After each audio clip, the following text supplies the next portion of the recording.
No Morumbi, São Paulo e Grêmio empataram por 0-0 em jogo válido pela 17ª rodada do Campeonato Brasileiro. Como é de conhecimento de todos, essa partida teve muita polêmica na arbitragem, muita reclamação por parte do Grêmio. Na minha avaliação, reclamações essas com total cabimento, porque o senhor Rafael Trace, de Santa Catarina, fez uma arbitragem pavorosa no sábado à noite no Cícero Pompeu de Toledo. Vou começar falando especificamente do jogo, apesar de que no segundo tempo não tivemos jogo, foi uma peleja, uma coisa realmente muito ruim, com um nível técnico rasteiro. Mas no primeiro tempo o jogo foi até assistível, não foi um bom jogo, porque cobrar um bom jogo no Campeonato Brasileiro é realmente talvez pedir um pouco demais, mas foi um jogo assistível. No segundo tempo não tivemos jogo, foi uma pelada de péssima qualidade.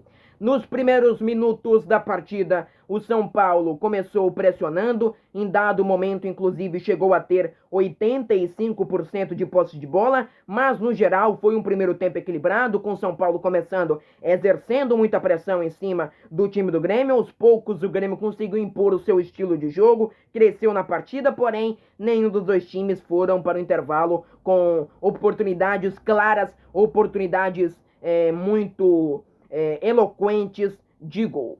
No segundo tempo, o jogo foi realmente muito ruim, o São Paulo jogou muito mal. Daniel Alves, que nessa partida jogou na lateral direita, não lembrou o Daniel Alves do Barcelona, aquela coisa toda, né? Foi muito mal ele na lateral direita.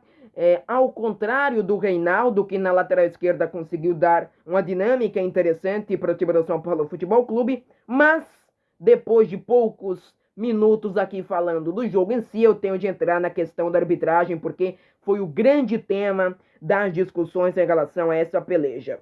O árbitro foi Rafael Trace, de Santa Catarina, auxiliado por Henrique Nel Ribeiro e Elton Nunes, ambos também de Santa Catarina. E o VAR foi capitaneado pelo senhor Elmo Alves Rezende Cunha, de Goiás.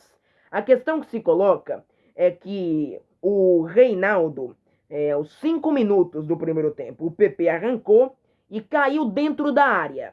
Caiu dentro da área. A falta não foi dentro da área, mas ele caiu dentro da área. Após contato do Reinaldo, lateral esquerdo da equipe do São Paulo Futebol Clube. E o árbitro acabou não expulsando o Reinaldo. E era para expulsão. Não estou aqui pedindo para dar o pênalti, porque não foi pênalti, porque foi fora da área. Mas era para ter expulsado, porque foi uma chance clara e manifesta de gol. Era uma oportunidade clara, era um ataque promissor, aqui utilizando a linguagem mais adequada. E o árbitro acabou não expulsando, ele deveria ter sido expulso. E o pior é que o árbitro sequer marcou, né? Inacreditável. Aí depois, o árbitro Rafael Trace, que arbitragem pavorosa, inclusive vale lembrar que o São Paulo Futebol Clube foi na CBF pedir alteração do árbitro do jogo na semana. Não estou dizendo que tem relação. Não estou, porque eu aqui sempre critico os árbitros de forma técnica. Nunca levo para o lado de má fé, não. Não é da minha índole. Não levo. Critico tecnicamente.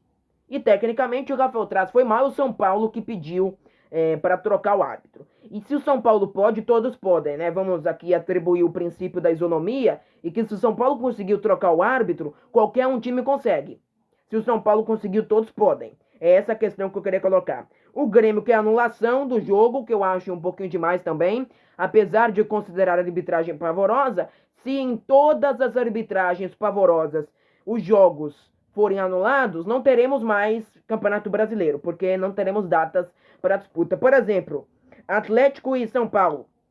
O jogo que o Atlético ganhou por 3-0 naquele lance em que o Luciano fez o gol e o Gaciba, o chefe da arbitragem da CBF, admitiu inclusive que foi um erro na linha do impedimento. São Paulo não está pedindo anulação desse jogo. Eu acho que não cabe nesse momento, porque eu acho que é preciso o princípio da isonomia ser colocado em questão. Vale destacar que no segundo tempo o Jeromel, aí ele caiu na área após uma cobrança de falta e reclamou de pênalti de Reinaldo, novamente envolvido no lance. O Reinaldo foi uma beldade na partida, impressionante como o Reinaldo conseguiu interferir negativamente na partida para o time do São Paulo Futebol Clube. O Reinaldo, lateral esquerdo da equipe do São Paulo, ele tanto cometeu aquela falta que deveria ter sido dada em cima do PP aos 5 minutos da primeira etapa, como também cometeu esse pênalti em cima do Jeromel, que o árbitro acabou não dando. O que me espanta é que realmente o VAR não chamou, o VAR não solicitou, porque se fosse em outros tempos, as pessoas podiam dizer, poxa,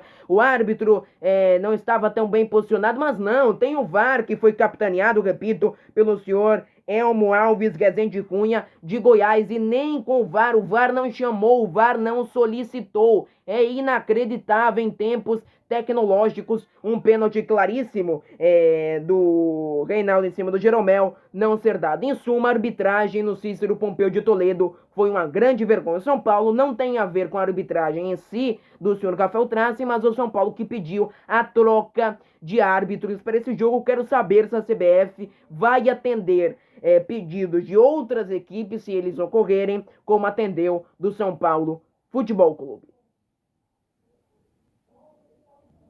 Agora vou repassar aqui os resultados até aqui da 17ª rodada do Campeonato Brasileiro. No sábado tivemos um empate entre Atlético Goianiense e Atlético Paranaense, empataram por 1-1 essas duas equipes. O Santos bateu o Coritiba por 2-1 no Couto Pereira. Fluminense e Ceará empataram por 2-2 no estádio Jornalista Mário Filho. Grêmio e São Paulo e Grêmio no caso, porque o jogo foi no Cícero Pompeu de Toledo, empataram por 0-0. O Flamengo massacrou o Corinthians por 5-1. O Internacional bateu o Vasco da Gama pelo placar de 2-0. O Red Bull Bragantino derrotou o Sport pelo placar de 2-0 e o Fortaleza bateu o Palmeiras por 2-0. Lembrando que no primeiro bloco, na primeira parte do Jornal Sport News, eu comentei sobre a vitória do Leão do PC sobre o Palmeiras e também sobre o massacre do Flamengo em cima do Corinthians. Hoje teremos duas partidas que serão realizadas às 20 horas, horário de Brasília. No estádio de Pituaçu, o Bahia receberá o Atlético Mineiro e no Engenhão Newton Santos, o Botafogo vai enfrentar o Goiás.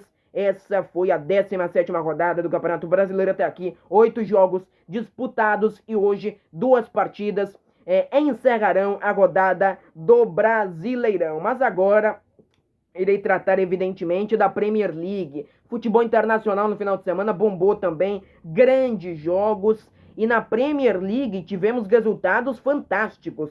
Para abrir a rodada tivemos o Merseyside Derby, Everton e Liverpool no Goodson Park, com polêmica na arbitragem. O Everton acabou empatando com o Liverpool por 2-2. O Everton que neste momento segue líder da Premier League, nesse jogo que o Pickford acabou dando entrada criminosa no Van Dijk, que vai perder a temporada no time do Liverpool, e também o Richarlison pelo lado do Everton foi expulso depois de uma entrada absolutamente desleal. Depois ele pediu desculpas, mas eu preciso relatar aqui para vocês a realidade dos fatos. Foi realmente uma entrada desleal do Richarlison em cima do Thiago Alcântara. Logo depois, Chelsea e Southampton empataram por 3-3. O City bateu o Arsenal por 1-0. O United venceu de virada o Newcastle por 4-1. Sheffield United e Fulham empataram por 1-1 no Bramall Lane. Essa é uma partida que já foi realizada no domingo. O Crystal Palace e Brighton empataram por 1-1. Tottenham e West Ham empataram por 3-3.